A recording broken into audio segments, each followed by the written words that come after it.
இன்றைக்கி புதுசாக புது ஆளுங்க உட்காந்துக்கிட்டு அங்கே உட்காந்துக்கிட்டு நாங்கள் தான் மாவட்ட தலைவர் அடுத்த மந்திரிங்கிற அளவுக்கு போயிட்டுருக்காங்க. விஜய் சார் இது அவருடைய காதுக்கு போகுமா போகணுமேன்னு தெரில.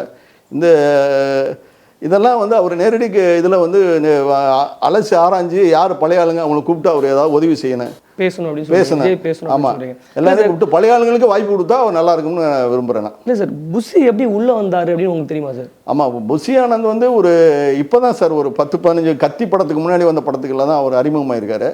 அவர் வந்து பாண்டிச்சேரிக்கு போகும்போது சார் எஸ்ஐ சாருக்கு பழக்கமாயிருக்காரு. அந்த எஸ்ஐ சார் மூலியமாக விஜய் சாருக்கு பழக்கமாகி அவர் அப்படியே அவரை மேனரிசம் பண்ணது மாதிரி அவர் கண்ட்ரோலில் கொண்டு வந்தார். இன்றைக்கி இப்போ அவர் அறிமுகம் பண்ண எஸ்ஐ சாரே உள்ளே போய் பார்க்க முடியல, அவர் பையனை பார்க்க முடியல. ஆனால் முழுக்க அவருடைய கட்டமைப்பு உருவாகிறதுக்கு முதல் காரணம் நானாக இருந்தாலும் எஸ்எஸ்சி சார் தான் எங்களுடைய ஐடியா நாலேஜ் எல்லாம் சொல்லுவாங்க, இப்படி பண்ணுங்கன்னு சொல்லிட்டு. அவங்களே இன்றைக்கி நாங்கள்லாம் ஒதுங்கி நிற்கிறோம். இன்றைக்கி புரட்சி இயக்குனர் இன்றைக்கி அவர் எஸ்எஸ்சி சாரே பார்க்க முடியல அவரை.